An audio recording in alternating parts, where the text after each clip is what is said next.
What could be so dangerous that the Vatican itself chooses not to destroy it but to keep it alive, locked beneath St.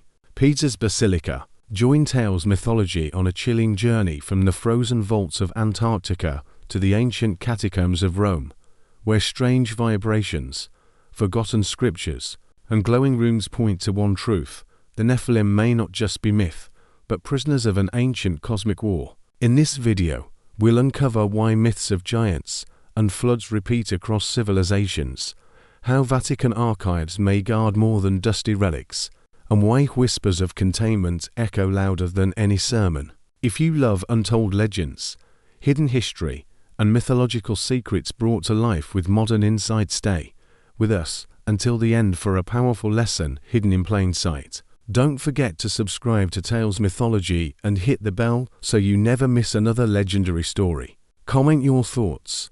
Is the Vatican a guardian or a warden? Close your eyes and picture the Vatican at midnight. The piazza is empty, a vast stone sea under a sky the color of cathedral incense. St. Peter's dome glows like a lantern held up to the heavens, but the real glowed one that matters bleeds upward from far below, down through marble, past reliquaries and corridors not on any tour, past archives whose doorways are labeled in languages no tourist has ever photographed, down to where the air grows still, damp, mineral, down to the places where footsteps become secrets and secrets become locks. People think a prison is bars and clangs and keys on a ring, but the oldest prison is silence, and silence is the Vatican's native tongue. What could be so dangerous that it isn't burned, or buried at sea, or shattered into 1,000 relics for 1,000 private collections? What could be so old that the popes chose not to erase it, but to watch it? Not a trophy, not a relic, something waiting, something the size of a cathedral organ's breath, something that hums. If that sounds like a ghost story, good. Ghost stories warn children, and tonight we are all children again, standing at the top of the Basilica's spiral staircase, peering over a stone lip, hearing something breathe in a place no lungs belong. This is not a sermon. It is an inventory of facts that shouldn't coexist, of myths that refuse to die, of a logic puzzle set across continents, an ice tomb in Antarctica, an iron vault under Rome, whispered coordinates traded like contraband in defense briefings. The pieces don't fit until they do, and when they do, they make a shape we've known by another name for 3,000 years: Nephilim. Before we walk any further, let's say this out loud: giants, fallen angels, flood myths, cataclysm. If your brain is reaching for the eject lever, that's healthy. Skepticism is a seatbelt, but history hides patterns in plain sight. Cultures separated by oceans rehearse the same stories with different masks. Their gods and men of renown stretched all across regional memory. Some researchers contrives. Yeshave tried to stitch those masks together into one fabric of hybrid lore, connected to fallen beings and their offspring, a motif that pops up again and again across traditions. The mainstream disagrees, but the echoes are there, and they're loud enough to notice. And here's the twist most people miss: myths can be instruction manuals written in metaphor. The Odyssey whispers about plant chemistry beneath its spells, real pharmacopoeia hiding under sorcery, a scientific skeleton under a poetic skin, proof that story can carry knowledge across millennia, when pure data would rot or be burned. If ancient epics can smuggle science in plain sight, what might our flood legends be smuggling? So, Rome above, a hum below, and somewhere at the bottom of the world, a vault of ice that glows like a heart held up to a flashlight. Files that shouldn't exist until they start deleting themselves. Men whose names disappear while they're still breathing. And one decision one on earth should ever have to make: do you keep the door shut, or do you let the world see what's behind it? Hold that question. We're going down. Midwinter Antarctica doesn't have nights and days so much as moods. The sky sulks, the ice mutters, the wind practices cruelty like a religion. On a plateau where the horizon pretends to be flat, a lattice of orange scaffolding trembles around a borehole. Strings of work lights burn cold halos in the drifting snow. The generators don't so much as shiver. Officially, it's a subglacial hydrology survey. Officially, the team is sampling lake water trapped for millions of years under pressure and time-alien ecology beneath a frozen lid. Unofficially, half the crew's radio calls route somewhere that isn't on the manifest, and the crates stamped with International Cooperation logos carry an inside layer of military grey.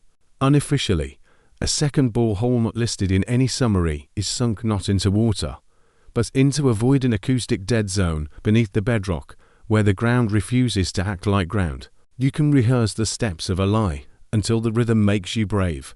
Calibrate, core, catalog, report.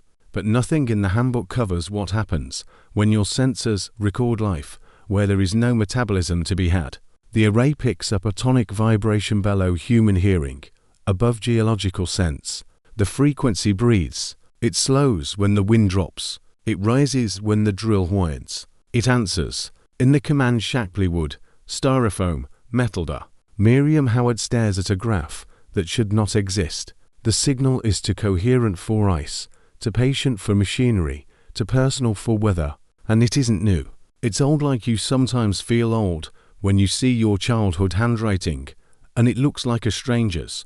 Howard is the kind of scientist who keeps her skepticism sharpened.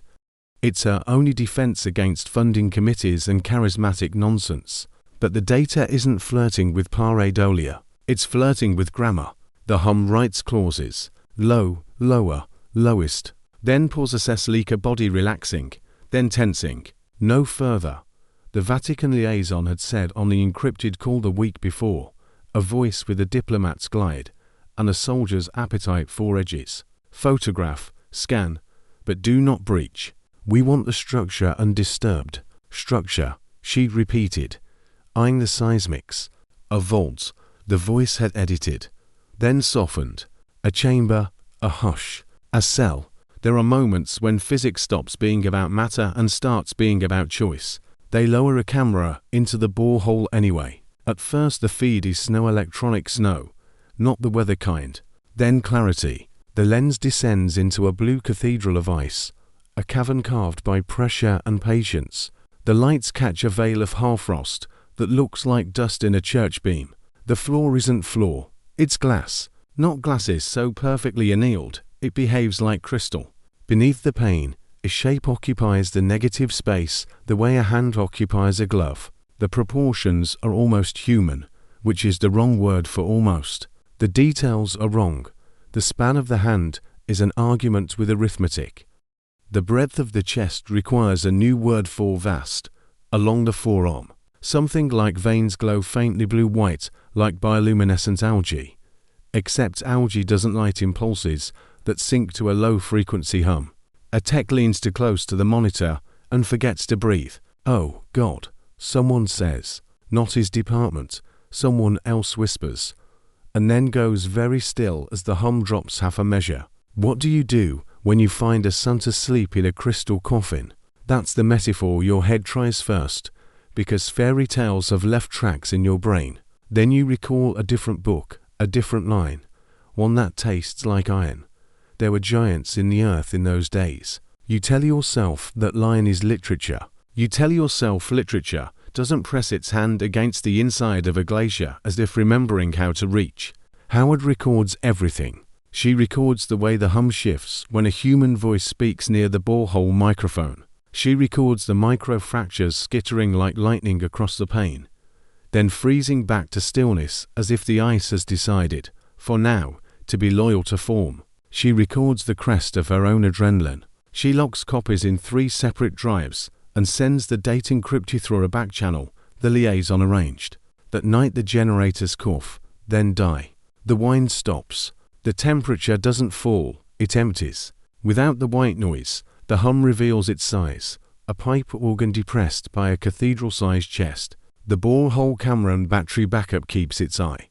And then there's the smallest movement, the kind that shouldn't register in that much mass, a twitch at the edge of the hand. 5 digits, not quite human. Flex and relax as if reminding themselves of a lesson forgotten.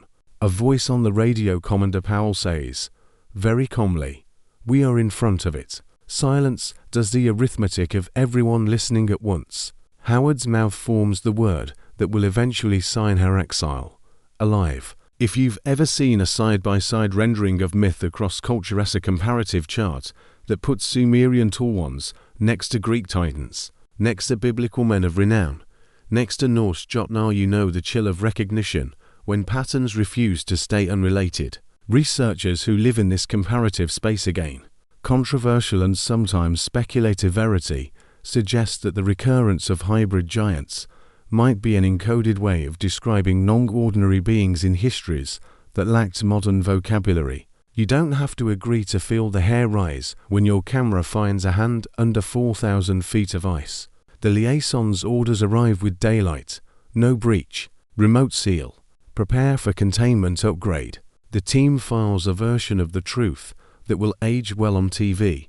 A promising subglacial structure compromised by weather. Retrieval deferred. They archive the actual footage on drives that are supposed to be for temporal backups during system hot swaps.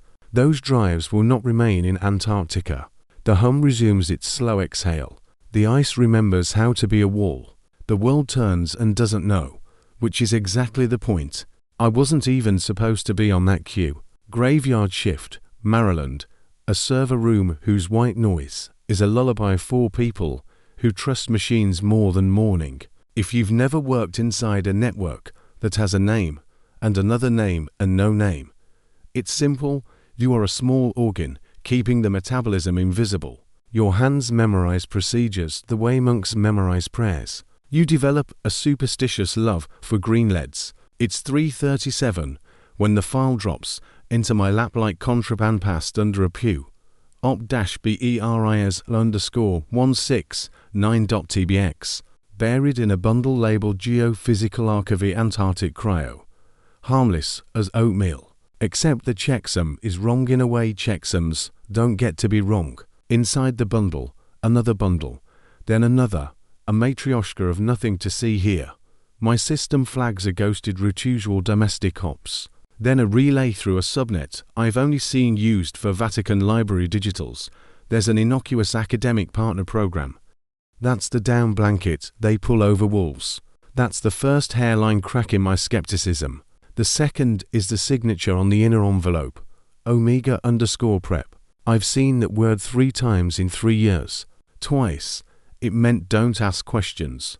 Once, it meant a project had died and taken everyone's travel receipts with it. I open the outer layer and the room gets colder. Raw logs flood the console. Magnetic anomalies riser plots that don't care about geology. Infrasound ribbons to steady for weather. Heat traces in a frequency band where heat doesn't go. Then there are the notester. M. Howard typed like a scientist who knows when a keyboard is a confession. Vein-like luminescence consistent with bioelectric discharge, she writes. Tonic burst responds to human proximity. In the audio folder, powdered snow under boots, the clipped vowels of a commander who is tranquil because fear must not get a promotion. Then a resonance so low it innervates your bones. Your headphones become a stethoscope pressed to something larger than sense. I hit pause. The hum keeps vibrating in my molars.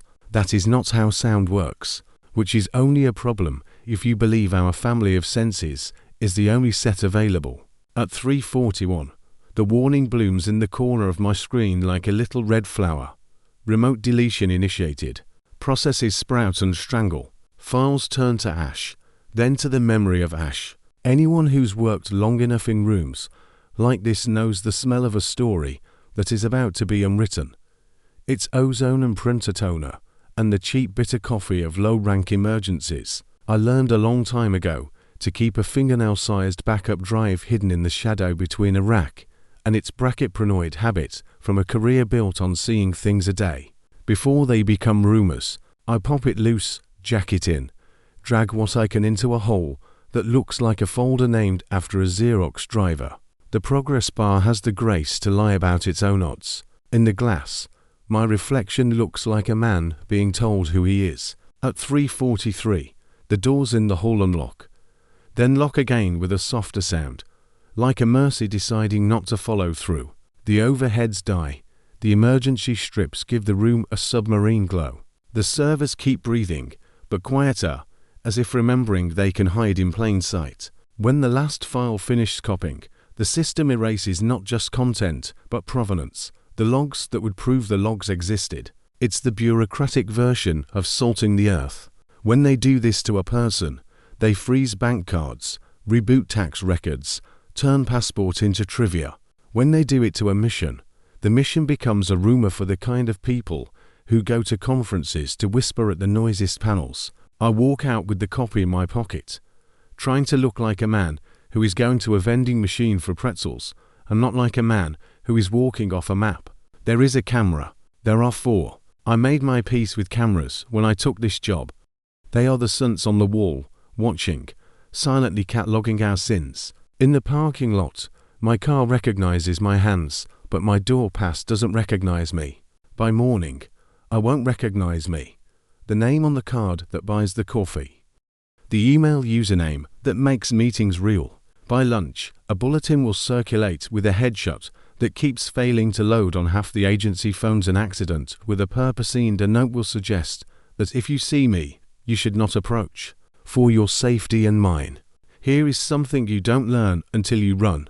Modern life is a web of tiny privileges masquerading as facts. Money is an opinion people agree not to argue with. Identity is cached on servers you don't control. Existence is a handshake between databases. I become a splinter the hand decides to spit out. For 3 days, I move like someone else's shadow. Bus stations that smell like old pennies. Diner coffee served with eyes that don't ask. Motel rooms where the lock looks torn from a better door. I don't touch the drive. I don't even look at it. I know how fear reorders a human. On the 4th night, in a library that still keeps hush like a sacrament, I finally open the copy. The thing about forbidden files is they never settle for being enough. You expect 4 folders, you get 14. You expect 1 video, you get 6 3 corrupt, to redacted, one that plays as if it owes you. You expect Antarctic anomaly, and you get a meshwork, Rome pings Giza pings something under a trench in the Western Pacific. You expect a one-off, you get topology, a global cage with reinforced nodes where human myth piled up architecture like barnacles. Powell's journal sits off to the side, heavy with the dignity of a man who kept a tidy mind while walking through something untidy. He describes dreamships and not hiss-like postcards from a place that has no mail service, metal cities under skies with too many constellations, quarrels in a language that feels like electricity, a civil war between beings who both think they are saving creation. It is as though it is showing us, he writes, what it remembers. As if we are screens, you can talk yourself into dismissing dreams until you meet a whole team sharing the same ones. Then you remember that story is a technology and dreams are a network. The classification memorandum in a tone used to order bog staple skulls, the Antarctic entity, an extra-dimensional temporal biological asset, as if a cathedral organ could be a wine's instrument, as if the hum that lived in my teeth can be inventoried. Then there's the file I almost miss, a requisition for biocontainment augmentation, sent not to a military lab, but to an address that maps under Vatican City, a complex of sublevels most Romans assume either apocryphal or dull. The line items are a split personality, Holy See letterhead and terms for tungsten, mu metal, and lattice geometries you'd associate with physics more than relics. The phrase ward reinscription floats in the notes where procurement officers usually type deliver by. Someone in the chain believes in technology, someone else believes in ritual. The order believes in both. There's a rule they don't put in the handbook. Once you know a truth that endangers a story an institution loves, you become a contagion. It isn't personal. Lies are expensive to maintain. You are a course center. An efficient system will try deletion first digitally, reputationally, physically if it must. If you survive the first 2, the last gets a budget. On the 5th morning I realize I can't walk back into my old life without turning it into a net they could use to catch me. So I walk forward into one I don't recognize, paying cash until the cash is suspicious. Use a name that sounds like a nickname, until it gets me a bus ticket. Break habit before habit betrays you. Somewhere in that new geography of fear, the plan starts to assemble. Find the scientist. Find the journalist. Use the cathedral of the broadcast machine to ring a bell or one can unhear. One more thing sits at the edge of the file like a thumbprint in wax, a note tagged to the Antarctic logs that references not a hum, but a correspondent correlative readings at high-value mythic sites. The pyramids, a trench, a mountain range where legends insist gods slept. For anyone who collects strange patterns, it's the sort of chart that raises a rash. It also aligns with a broader observation and anthologized by folklore nerds and speculative historians, separate civilizations converging on tall, hybrid beings and world reset floods, like they were remembering the same nightmare in different languages. You don't have to buy the conclusion to feel the magnet pull of the pattern. If the Vatican is a library, this is the stack they keep under the basement. If the Vatican is a fortress, this is the drawbridge they raise without showing you there is a moat. If the Vatican is a warden, this is the part of the job they choose never to put in the homily. The last thing I copy that first week is an addresser post office box linked to a Dr. M. Howard who is supposed to be dead. Grief has receipts. Bureaucracy knows the price of death. But the database listing her as deceased, accidentant, has a timestamp that lags the mission by weeks and a signature that looks like a photocopy of a photocopy. A certain kind of eraser leaves a bright white you can see from space. I go north because the address does. The drive in my pocket feels less like evidence, now and more like a heartbeat I am holding on behalf of something old. If you have ever tried to vanish in America, you learn to love edge places, counties where the coffee is honest and the cell service is a rumor, gas stations that sell ammo and rain ponchos, diners where the waitress decides you're either a ghost or a decent tipper and chooses mercy. The mountains are a good teacher. They make you small. They also make you listen.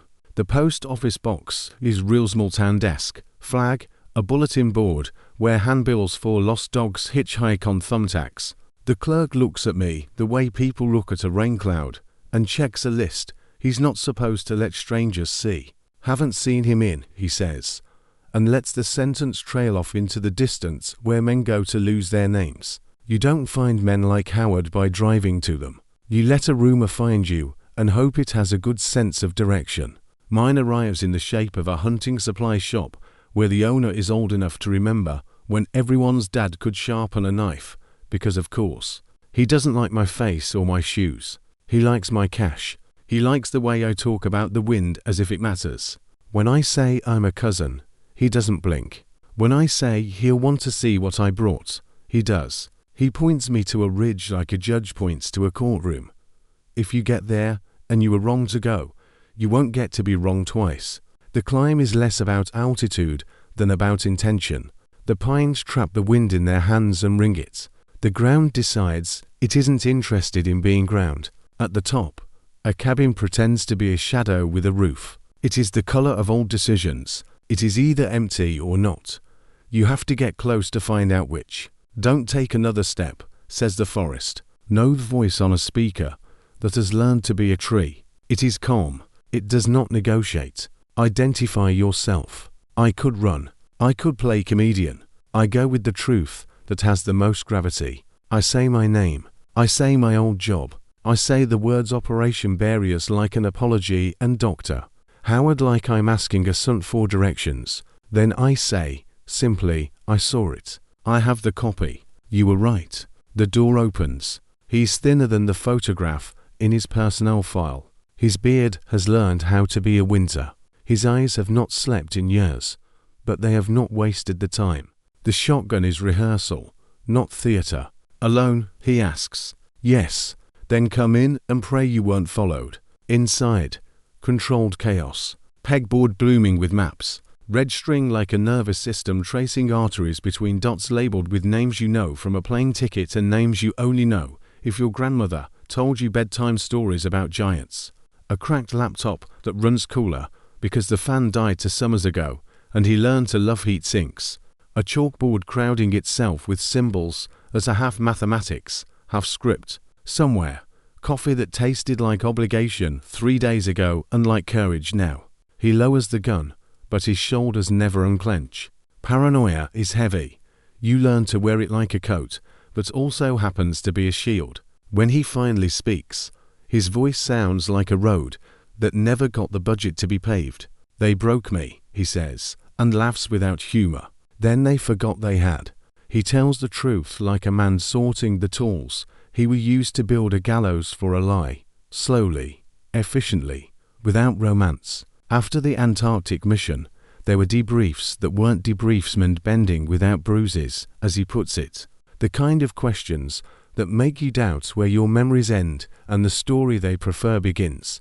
They threatened his family in language polite enough to pass at a garden party. They gave him non-disclosure agreements the thickness of a devotional and told him to sign where the Dorgier says. Then they declared him dead to the only circles that would have believed him. So he did something institutions always underestimate. He stayed alive and he kept thinking. Howard has built an atlas of wards. He uses the word without irony. He's mapped the places where myth coagulates into architecture. Vaults under basilicas, shafts beneath stepped pyramids, catacombs that were catacombs before the word existed. He cross-references seismics, conductivity, gravimetry, and the noise peculiar to places that should be quiet but aren't. He overlays it with liturgy, with legends, with travelogues written by men who were more honest when drunk. The result is not pretty, truth rarely is, but it fits. It fits like a skeleton under a robe. The younger Dryas wasn't just a climate event, he says, stabbing the chalk with a piece of string that decided to retire as a pointer. It was an intervention, a reset by someone who wanted certain experiments to stop running. He shows isotope anomalies that don't behave. He shows layers in ice cores that look like someone struck a match across the epoch. He shows stories that line up like soldiers in cultures that never shared a word. The flood wasn't just water, he says. It was policy. And the Nephilim, not the boogeymen the cartoons make, not pure monsters, hybrid, a civil war among their own kind. Some seeded life like gardeners who couldn't stop meddling. Some harvested it like landlords collecting rent by the pint. It sounds insane until you think about how many times power has worn the mask of guardianship while counting profit with the other hand. The file in my pocket makes his chalkboard look like a map of a crime scene. Why the Vatican? I ask. He shrugs, which is a way of hiding a lifetime of thinking behind one small human gesture. Because if you were going to disperse the responsibility for a prison across centuries, you'd choose institutions that believe in ritual, in continuity, in archives. You'd choose people who think in millennia. You'd choose an empire of paper and prayer. He shows me a requisition, a cousin of the one I saw, for materials that care about magnetic fields in a way a chalice doesn't. He shows me an architectural cross-section of a basilica sublevel labeled with both saints' bones and coils arranged in a Faraday pattern. They don't call them coils, he says. They call them rings or crowns. But physics doesn't change its mind because someone chose a prettier word. We spend 2 days eating bad soup and better panic. We leverage his knowledge of scientific protocols and my knowledge of how deleting works when it pretends to be archiving. We pry open the corrupted sectors of the copy and coax out the pieces that act feral when you try to play them.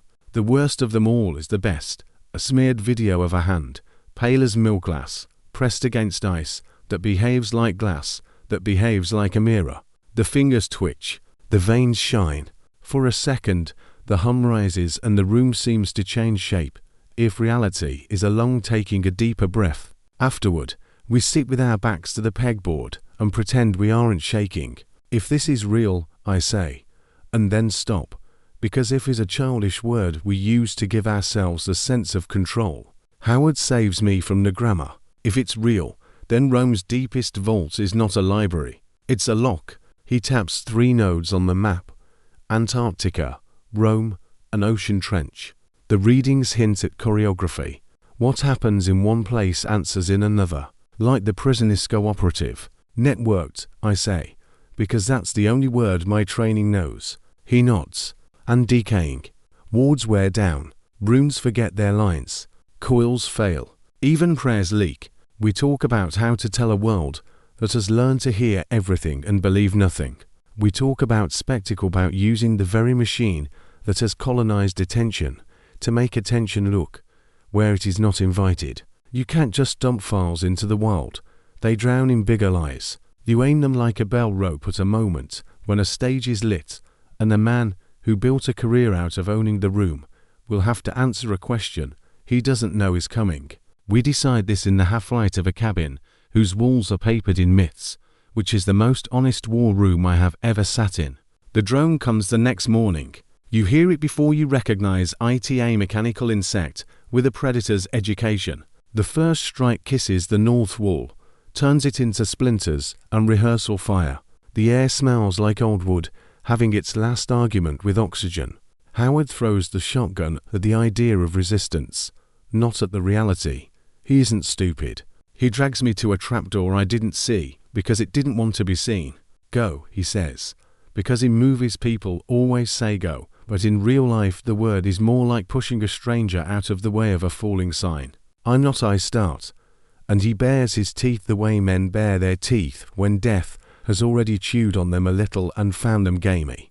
Take the drive, he says, which is funny, because the drive is in my pocket and has become a second heart. Show them. What about you? He smiles like a scientist who has finally found the right experiment and doesn't need to publish to be understood. I'm going to buy you 3 minutes with everything I've got left. Fire speaks in vowels. The second strike eats the kitchen. The third asks the question the cabin was built to answer. How much truth can a room hold before it becomes a pyre? I drop into the dark. The tunnel is geology that accepted a bargain with human hands. It remembers miners. It remembers boot leather and curses and the small brave light of cheap headlamps. I crawl where crawling is wiser than walking. The drive bangs against my ribs. I think of the hand in the ice flexing if practicing how to pray. I think of Rome stones remembering every procession and every secret. I think of how myths have always been architecture estristus meant to hold memory when ink and server farms are too young to be trusted. Behind me the cabin finishes becoming a story someone will tell about a fire caused by an illegal still or a lightning strike. Ahead of me the tunnel decides to be a tunnel for 20 more yards, then changes its mind and becomes a mouth that lets me out on the far side of the ridge. The air is clean in the way that makes you suspicious. The sky is the wrong color for noon. Smoke writes a letter to a god I don't know. Howard is gone in the way that heroes go when the myth needs a scar that will ache in bad weather. He bought me 3 minutes. I spend them like a thief. Between one breath and the next, the plan stops being a plan and becomes a promise, a stage, a question the room cannot dodge, a drop timed like a bell. Truth, used as a weapon not to wound, but to wake. And under Rome, something old rolls on its side and listens. If you strip fear out of a human long enough, it returns as ritual. Tonight's after the cabin burned, I wake to a sound that isn't a sound infrasound version of someone saying my name without air. It isn't language, but it is directed. The drive in my pocket seems to warm the way electronics don't. I'm in a bus headed east. Outside is a filing cabinet of cornfields under a soft grey sky. Inside, an old TV mounted above the windshield plays a muted news feed from a network that prefers its coffee black and its narratives obedient. The Chiron reads, Arctic Defense Initiative briefing set for Friday. The face on the screen is a man who lost the ability to be surprised in 2009 and never found it again. He's the wrong general with the right resume. I don't need closed captions to know he's talking about sovereignty and weather balloons that aren't balloons and shipping lanes that don't carry freight, so much as policy. My phone is dead in the legal sense. A burner without a SIM, just a camera that forgot what to look at. I use it to rewatch the fragment that hurts most.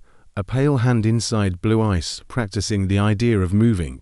The hum swells when the fingers twitch, as if reality's metronome hit a downbeat. The frame judders, static cracks across pixels.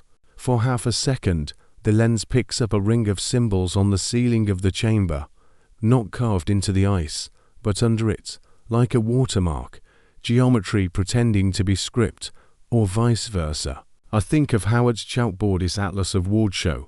The nodes weren't just places, but agreements, coil plus prayer plus stone plus story. I think of a priest blessing a switch, an engineer flips it. I think of ritual not as superstition, but as protocol, a layered handshake that keeps a lock in consensus. The file contains Powell's journal in full now. Our hours in the cabin loosened it from the encryption, a tooth finally willing to go.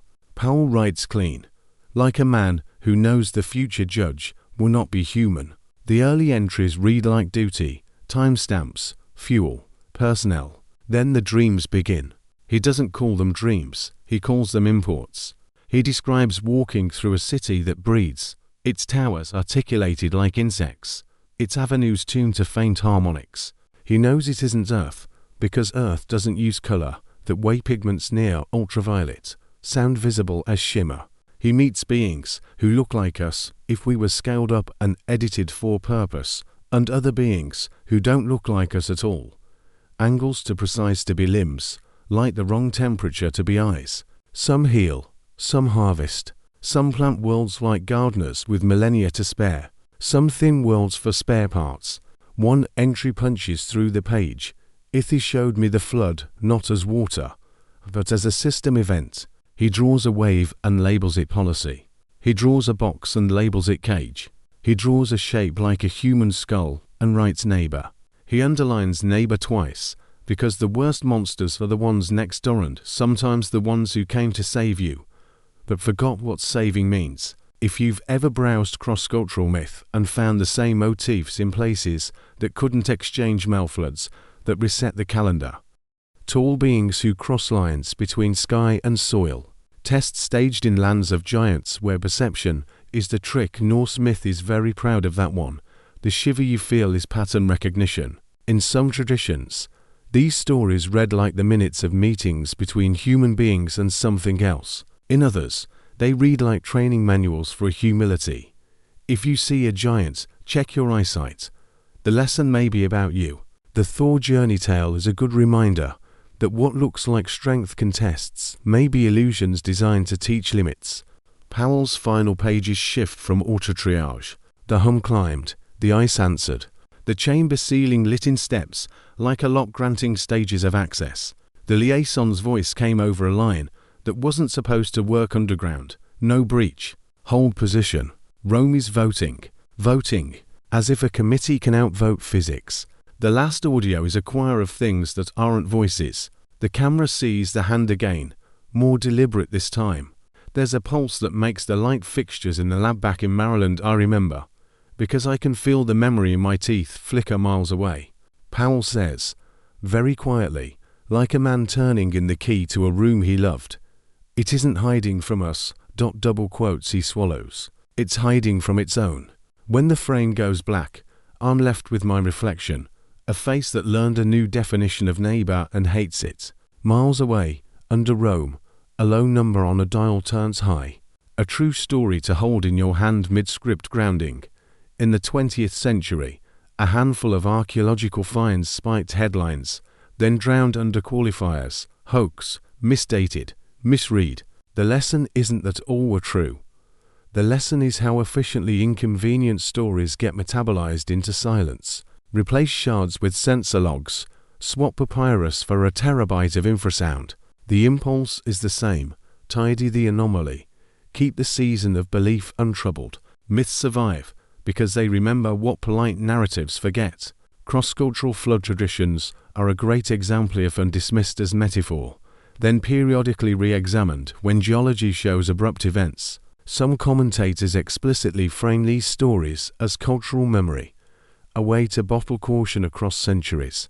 The bus sighs to a stop at a neon motel. I pay cash for a room with a view of the ice machine. In the mirror, the man watching me looks like he owes the world an alarm. I set one. The first rule of spectacle is timing. The second is humiliation. You don't just show the truth, you make the lie answer it. I was never built for TV, but I know choreography. Get your files ready. Seed the rumor mill just enough to warm up the crowd. Pick a stage the lie can't skip. The Arctic briefing becomes our proscenium arch. Jonathan Martin, younger than a man should look, with that much cynicism in his pockets. We meet in a warehouse whose windows skip their last 20 years. He doesn't shake hands. He asks for the drive like a surgeon asks for the instrument. I give it to him and lose the ability to swallow for a minute. We set 3 tracks in motion. Bait. We accidentally leak a redacted requisition BO containment equipment flagged for sub-ice asset handling. Routed through a contractor with ties to a tiny, deniable desk in Rome. You don't argue evidence, you argue attention. This gets it. Choreography. We plant a journalist in the press pool whose courage outpaces their pension. Their question is a scalpel with a smile. General, can you comment on Operation Barriers and the biocontainment requisition under Procurement Delta Charlie? It is a gentle thing designed to shear the bell at the exact moment his denial crests. We detonate the packagenet to the public feed, to easy to drown, but to the private inboxes of producers at rival networks broadcasting the briefing live. If you've ever seen a control room when a story arrives wearing the wrong clothes, you know the symphony. Whispers, fingers on earpieces, anchors learning to surf in real time. The general steps to the podium, a man who believes in gravity because he owns a ladder. He says sovereign, Arctic, corridor, surveillance. He says strategy like a lullaby. Then the question, gift trapped in politeness. He blinks. The denial is practice. He's good at it. I think your source has been watching too many sci-fi films. There is no such operation. It's the laugh that damns him half a note too sharp. The kind a man uses when the floor under the rug is already gone. In the van outside, I press send. The room learns to listen to itself. A producer whispers to an anchor. Another anchor touches their earpiece like a rosary. Second question, General, can you explain this audio file from Commander Powell, previously listed as deceased? He goes still in that military way, where stillness is the last defense. Third question, gentle, surgical. We're seeing video it. Looks like a hand under ice. What exactly did your team encounter? This is the place in a heist film where the safe finally clicks. He says disinformation first, of course he does. He blames rival states. He says deep fake. The word hog staggers into the room expecting to be applauded and finds no audience. Aide-de-camps arrive like winter. They usher him out politely enough to be a shove. For 20 minutes the broadcast becomes a living thing, trying to process its own blood pressure. We feed it more. Powell's journal pages that read like a man learning to see. Howard's notes that look like a seminar held in a bomb shelter. The sensor logs that hum in your molars. Even through cheap laptop speakers, we hold back coordinates. We withhold the ring geometry under Vatican stone. The world doesn't get the keys, just the proof there are locks. If this were a movie, the next part would be victory. In the real script, victory is the signal flare a bigger machine uses to find you. The pushback arrives with military punctuality. Experts on air who see pixel anomalies we inserted on purpose as a tell. Psychologists who talk about mass hysteria but can't define mass. Officials who pity us as if pity is an anesthetic. The word ice skate trends because naming is how we tame terror. The general retires early to spend more time with his attorneys. We didn't plan to win the news cycle. We planned to move the Overton window one notch right of impossible. It moves. That's enough. Under sandstone older than most countries, under marble older than most scandals, a ward flickers and remembers an older word for ward, vow. Silence is not absence, silence is work. The days after the briefing teach me more about institutions than a decade in the server room. How fast a narrative can put on emergency makeup. How many synonyms there are for unverified when what you mean is inconvenient.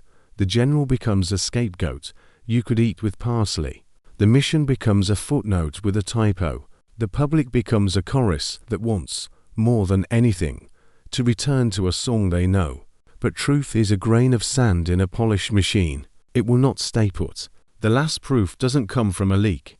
It comes from the system itself, a coded message, a catch, or a frequency I shouldn't still have access to. It bears the general's metadata perfume and no signature. It reads like a man talking to the mirror he used to trust. Containment at Station 1 breached. Asset awake and untracked. Protocol Chimera activated. Other stations stable. For now. I read it 3 times because the 4th would make it a prayer. Untracked is the word that sticks. It means a being with a hum large enough to make a building remember its joints has learned how to step where sensors aren't trained to look. It means the war geometry is no longer agreed upon. It means a prison stopped believing in itself and became a story about a prison. The Vatican says nothing, which is a kind of confession. When Rome goes loud, it's ceremony. When Rome goes quiet, it's engineering. I change names again, then cities, then the way I hold a coffee cup. You think the lesson here is that running saves you. It doesn't.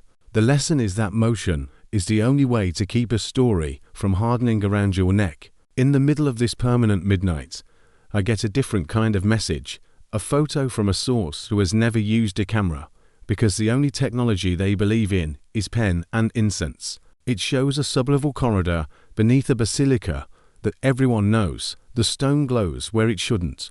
The caption is 5 words. We can hear it again. I think of Powell's line that became a thorn. It's not hiding from us. It's hiding from its own. If a civil war between hybrid gardeners and harvesters burned across the kind of sky that leaves scratches on your myths, then Earth is not a shrine. It's a panicked compromise. The cells under ice and stone weren't punishment. They were impound. And somehow we built a species next door and called the arrangement history. A human-scale story to ground the awe. In archives all over the world, materials sit under access regimes that would make a dragon blush. The reasons very fragility, provenance disputes, dignity of the dead, national pride. But behind the velvet rope, 2 things happen. Knowledge calls into legend, and legend hardens into policy. Whether you're dealing with papyrus or a cryo-sealed hand, the pattern is the same. The more dangerous the object is to the story in charge, the more polite the language of the lock becomes. We call it stewardship. Sometimes it is. Sometimes it's a moat. I wish this ended with a chase and a tidy explosion you can applaud. It doesn't. It ends with a feeling you learn to live with, the sense that the ground is another kind of ceiling, and something below it has started breathing to a rhythm that makes your windows remember their sand. Howard's last gift wasn't the files. It was a way to think. Myths are engineering diagrams drawn in metaphor. If you want to know what the structure is built to do, you read the story with a ruler. And the old stories floods, giants, vaults, Vaz tell me this. The prison was designed to last until it doesn't. When it fails, what steps out isn't necessarily hungry for you. It may be hungry for the thing it was hiding from. The bad news is that we live between them.